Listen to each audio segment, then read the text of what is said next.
kan PR-nya masing-masing di buku, nanti yang salah boleh dibetulkan ya. Jadi kita hari ini awalnya akan memberikan garis tanda hubung antara pertanyaan dengan jawabannya. Yang pertama, 16 dibagi 4 hasilnya berapa? 16 dibagi 4 hasilnya 4. 35 dibagi 5 berapa hasilnya? 7. 48 dibagi 6 berapa hasilnya? 48 bagi 6 8. 30 dibagi 6 berapa? 5. Karena 6 dikali 5 adalah 30. Dan terakhir 42 dibagi 7 itu 6. 7 dikali 6 hasilnya 42. Begitu ya. Harapannya Pak Fajar kalian sudah memahami dasar dari pembagian ini. Apa sih yang dimaksud dengan pembagian gitu ya. Baik. Ada tambahan tentang pembagian, yaitu pembagian bersusun.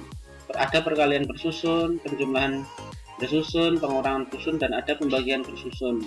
Kalau zaman dulu biasanya disebut dengan porok habit. Baik, bagaimana itu pembagian bersusun?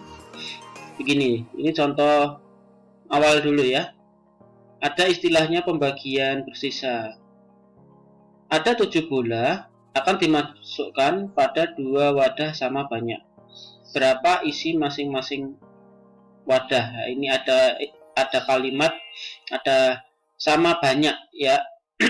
Berapa isi masing-masing wadah dan berapa sisa bola yang tidak masuk ke wadah, karena harus sama isinya. Satu dimasukkan lagi biar sama banyak ya. Masih sisa 1, kesini nggak boleh, kesini nggak boleh ya, karena harus sama banyak. Jadi kalau seperti ini ada yang namanya pembagian sisa. Jadi ada sisanya yang tidak bisa masuk, itulah yang Pak Fajar istilahkan dengan pembagian bersisa. Jadi 7 dibagi 2, kenapa dibagi 2? Karena dimasukkan ke dalam 2 wadah. 7 dibagi 2 itu 3 ya, masing-masing berisi 3. Dan sisanya 1 yang ada di luar ini. Ya, begitu ya. Itu namanya pembagian bersisa. Masing-masing wadah berisi 3 bola, sisa 1 bola yang tidak masuk wadah gitu. Bisa dipahami ya? Oke, kita lanjutkan. Nah, bagaimana dengan ini? 5 dibagi 4. Pak Fajar buatkan garis-garis seperti ini saja. Ada 5 garis, kemudian dibagi 4, jadi ada 4 untuk jadi satu kelompok. Yang 4-nya ada yang warna merah ini. Jadi yang warna merah ini ada 4 ya. Satu kelompok. Segani ini satu kelompok. Jadi 5 dibagi 4 itu 1 ya, karena ada satu kelompok saja. Sisanya 1. Nah, biar lebih paham kita lihat contoh yang lain. 10 dibagi 3. Garis-garisnya ini ada 10, tapi yang 3 ini berkelompok, yang berkelompok jumlahnya 3, itu ada 3 dan sisanya 1, sehingga 10 dibagi 3 itu ada 3, 1, 2, 3, sisa 1. Bagaimana dengan 12 dibagi 5? Ya, garisnya ini ada 12. Kemudian kita kelompokkan 5-5. 1, 2, 3, 4, 5. Satu kelompok. 1, 2, 3, 4, 5. Satu kelompok. 1, 2. Oh, tidak dapat kelompok. Jadi kalau 12 dibagi 5 itu ada 2 kelompok. Sisanya 2 yang tidak dapat kelompok. Bagaimana 15 dikali 6? Nah, garisnya ada 15 ini semuanya. Kemudian kelompok 66, 1, 2, 3, 4, 5, 6. 1, 2, 3, 4, 5, 6. Sisanya 3. Jadi 15 dibagi 6 itu adalah 2 sisa 3. Ya, ini ilustrasi gambaran untuk kita selanjutnya nanti akan belajar tentang pembagian bersisa. Jadi ini hanya konsep dasar dulu. Nah, ini adalah contoh dari pembagian bersusun. Misalnya 8, kalau angka-angka kecil kan mudah ya, seperti contoh yang tadi, misalnya 10 dibagi 2, itu kan angka-angka kecil. Pembagian bersusun ini digunakan untuk angka-angka yang lebih besar lagi. Nah, Pak Fajar kasih contoh yang sederhana dulu, 84 bagi 6. Kita buat garis bersusunnya, bersusun pembagian. Yang 84 ada di dalam, yang 6 ada di luar. Kita lanjutkan. Nah, angka 8 ini dibagi 6. 8 dibagi 6, hasilnya itu 1, sisa 1, menggunakan garis-garis yang tadi loh ya. Kalau belum bisa pakai garis-garis yang tadi. Ini karena Pak Fajar udah bisa, langsung ke arah sini saja, tidak pakai garis-garis. Hasilnya 1, sisanya 2. Nah, angka 1 ini kita tulis ke sini. Ini cuman di bagian orek-orekannya saja. Angka 1 ini ditaruh sini. Kemudian angka 1 ini dikali 6. 1 kali 6. 6 ya. Pak Fajar beri warna merah.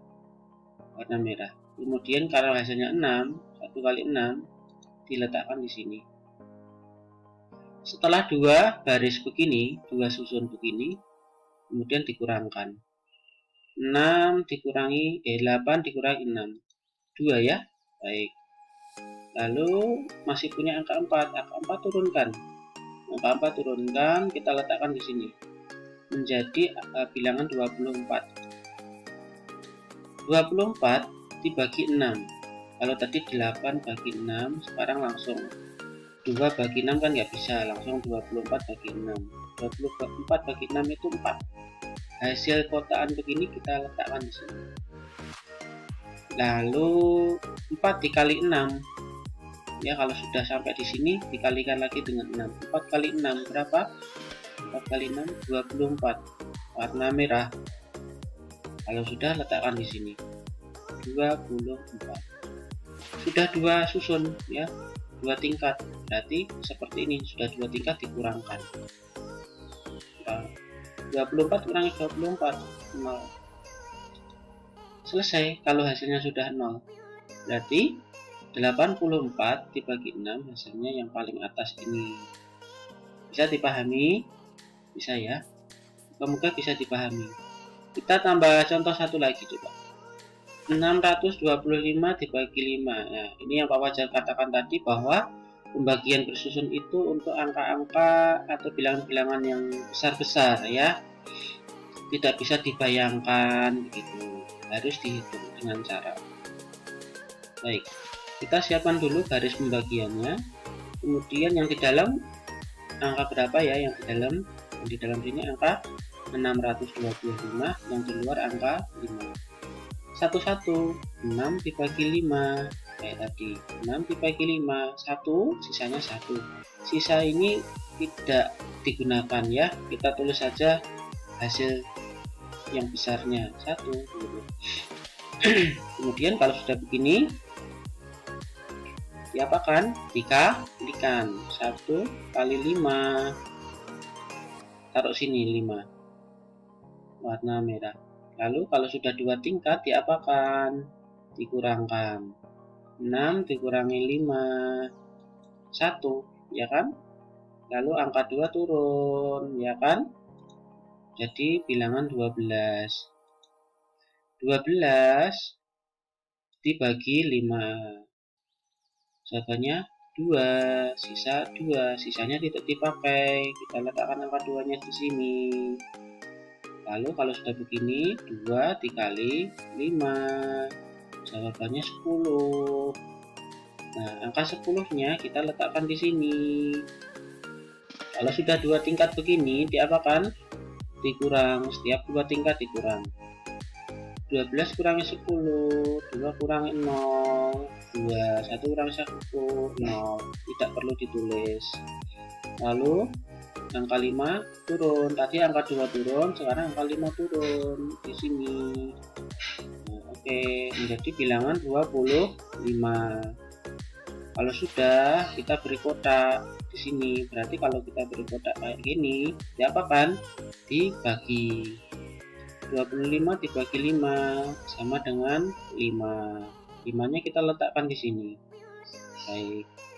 Kalau sudah 5 diapakan? Dikali ke sini. 5 dikali 5 25. Nah, taruh sini. Sudah 2 tingkat. Nah, tingkat. Kalau sudah 2 tingkat dikurang. 25 dikurangi 25, jawabannya 0. Tadi yang Pak Fajar bilang, kalau sudah ketemu 0 berarti sudah selesai. Berarti jawabannya adalah 625 bagi 5 sama dengan 125. Ini jawabannya yang di sini. Itu nggih untuk kelas 3 materi pembagian bersusun. Apabila perlu diulang-ulang videonya silahkan agar bisa lebih paham ya. Tetap semangat di rumah. Untuk latihan barangkali untuk kalian bisa lebih lancar latihan menggunakan cara susun ya. Silahkan ini dikerjakan di buku tulis, tidak dikumpulkan. Nanti kita bahas pada pertemuan selanjutnya ya. Kalau mengerjakan pakai kalkulator langsung bisa sih. Cuman kalau namanya tes nanti kan tidak boleh pakai kalkulator. Maka urusan seperti ini saja, perhitungan seperti ini saja nanti digunakan sampai besar ya, sampai kalian besar. Jadi harus bisa yang namanya pembagian susun atau prokapit ini. Silahkan belajar di rumah, semangat belajarnya. Pak Fajar akhiri. Pak Fajar doakan kalian mudah dalam belajar. Assalamualaikum warahmatullahi wabarakatuh.